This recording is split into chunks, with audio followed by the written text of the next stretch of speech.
ಉಡಾಯಿಸೋ ಖಾರ ಬಣ್ಣ ರುಚಿಯನ್ನು ನೀಡುತ್ತದೆ. ಅಕ್ಕಿ ಮೆಣಸಿನ ಪುಡಿ ಚಿಂದಿ ಉಡಾಯಿಸೋ ಖಾರ ಬಣ್ಣ ರುಚಿ. ಮಾಸ್ಕ್ ಮ್ಯಾನ್ ಚಿನ್ನಯ್ಯನನ್ನ ಎಲ್ಲಿಗೆ ಕರೆದೊಯ್ಯಲಾಗ್ತಾ ಇದೆ? ಆತನನ್ನ ಮಂಡ್ಯ ಕರೆದುಕೊಂಡು ಹೋಗ್ತಾ ಇದ್ದಾರಂತೆ, ತಮಿಳುನಾಡು ಕರ್ಕೊಂಡು ಹೋಗ್ತಾ ಇದ್ದಾರಂತೆ, ಬೇರೆ ಬೇರೆ ಸ್ಥಳಗಳಲ್ಲಿ ಮಹಾಜರು ಮಾಡ್ತಾ ಇದ್ದಾರೆ ಎನ್ನುವ ಗುಮಾನಿಗಳಿದ್ವು. ಆದ್ರೆ ಇದೀಗ ಕ್ಲಿಯರ್ ಕಟ್ ಮೆಸೇಜ್, ಆತನನ್ನ ಕರೆದುಕೊಂಡು ಬರ್ತಾ ಇರೋದು ಬೆಂಗಳೂರಿಗೆ ಕರೆದುಕೊಂಡು ಬಂದು ಮಹಾಜರು ಮಾಡುವಂತ ನಿರ್ಧಾರವನ್ನ SIT ಅಧಿಕಾರಿಗಳು ಮಾಡ್ತಾ ಇದ್ದಾರೆ. ಹೀಗಾಗಿ ಬೆಂಗಳೂರಿನತ್ತ ಚಿನ್ನಯ್ಯ ಹೊರಟಿದ್ದಾನೆ. ಪೊಲೀಸರು ಆತನನ್ನ ಕರೆದುಕೊಂಡು ಬರ್ತಾ ಇದ್ದಾರೆ. ಮಾಸ್ಕ್ ಮ್ಯಾನ್ ಚಿನ್ನಯ್ಯನನ್ನ ಬೆಳ್ತಂಗಡಿಯಿಂದ ಬೆಂಗಳೂರಿಗೆ ಕರೆತರಲಾಗ್ತಾ ಇದೆ. ಬುರುಡೆ ತೆಗೆದುಕೊಂಡು ಹೋಗಿದ್ದಾಗಿ ಹೇಳಿದ್ದಂಥ ಮಾಸ್ಕ್ ಮ್ಯಾನ್ ಬೆಂಗಳೂರಿಗೆ ಬುರುಡೆ ತಂದಿದ್ದಾಗಿ, ಅಂದರೆ ಬೆಂಗಳೂರಿಗೆ ಬಂದು ಬುರುಡೆಯನ್ನು ತೆಗೆದುಕೊಂಡು ಹೋಗಿದ್ದೆ ಅಂತ ಹೇಳಿ. ಹಾಗಾದ್ರೆ ಎಲ್ಲಿ? ಬೆಂಗಳೂರಿನ ಕೆಲವು ಕಡೆಗಳಲ್ಲಿ ಮಹಾಜರು ನಡೆಸುವಂತ ಸಾಧ್ಯತೆ ಇದೆ. ಆ ಚಿನ್ನಯ್ಯ ಕೊಟ್ಟಿರುವಂಥ ಮಾಹಿತಿಯನ್ನು ಆಧರಿಸಿ SIT ಅಧಿಕಾರಿಗಳು ತನಿಖೆಗೆ ಮುಂದಾಗ್ತಾ ಇದ್ದಾರೆ. ಕೆಲ ಕಚೇರಿಗಳಲ್ಲಿ ಮಹಾಜರು ನಡೆಸುವಂತ ಸಾಧ್ಯತೆ ಇದೆ. ವಿಶೇಷ ತನಿಖಾ ತಂಡ ಈ ಮಹಾಜರನ್ನ ಕೈಗೊಳ್ಳುತ್ತೆ. ಆತನನ್ನು ಕರೆದುಕೊಂಡು ಬರ್ತಾ ಇರುವ ಹಿನ್ನೆಲೆ ಕಾಮಾಕ್ಷಿ ಪಾಳ್ಯ ನೋಡಿ ಎಲ್ಲಿ ಕರ್ಕೊಂಡು ಬರ್ತಾ ಇದ್ದಾರೆ ಅಂತ ಹೇಳಿದ್ರೆ ಅಗೇನ್ ಕಾಮಾಕ್ಷಿ ಪಾಳ್ಯ ಅಂತ ಹೇಳಲಾಗ್ತಾ ಇದೆ. ಆತನನ್ನು ಕಾಮಾಕ್ಷಿ ಠಾಣೆ ಪೊಲೀಸರು ಮಹಾಜರನ್ನು ನಡೆಸ್ತಾರೆ. ಯಾಕೆ, ಯಾವ ಕಾರಣಕ್ಕಾಗಿ? ನೋಡಿ, ಕಾಮಾಕ್ಷಿ ಪಾಳ್ಯ ಅಂದ ತಕ್ಷಣ ಒಂದು ದೊಡ್ಡ ಪ್ರಕರಣ, ಇಡೀ ರಾಜ್ಯದಲ್ಲಿ ದೇಶದಲ್ಲಿ ಸೆನ್ಸೇಷನ್ ಕ್ರಿಯೇಟ್ ಮಾಡಿದಂಥ ಪ್ರಕರಣ.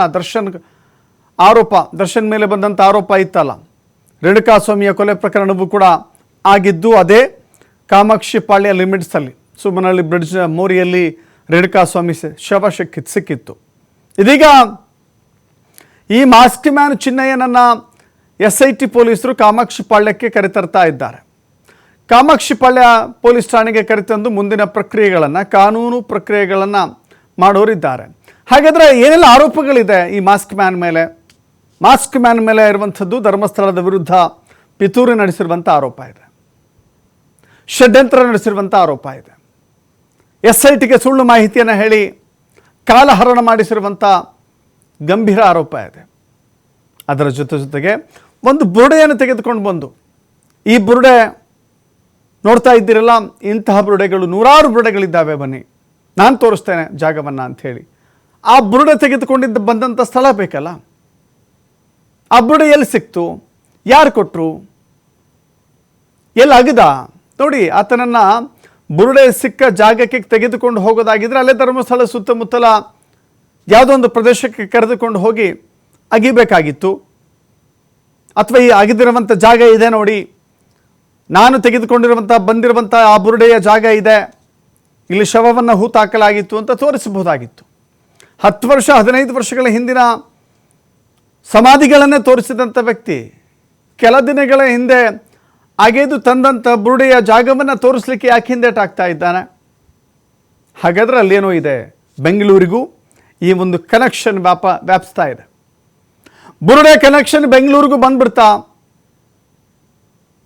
ಬುರುಡೆಗೂ ಬೆಂಗಳೂರಿಗೂ ಎತ್ತಣ ಸಂಬಂಧ? ಯಾವ ಕಾರಣಕ್ಕಾಗಿ ಬೆಂಗಳೂರಿಗೆ ಕರೆತರ್ತಾ ಇದ್ದಾರೆ? ಎಲ್ಲವೂ ಕೂಡ ಕುತೂಹಲ ಸೆಳೀತಾ ಇದೆ.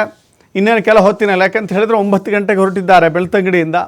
ಆಲ್ಮೋಸ್ಟ್ ಒಂದು 3 ಗಂಟೆಗೆ ರೀಚ್ ಆಗ್ಬೋದೇನೋ, ನೋಡೋಣ ಬಂದ ನಂತರದಲ್ಲಿ SIT ಏನೆಲ್ಲ ಹೆಜ್ಜೆಯನ್ನು ಇಡುತ್ತೆ.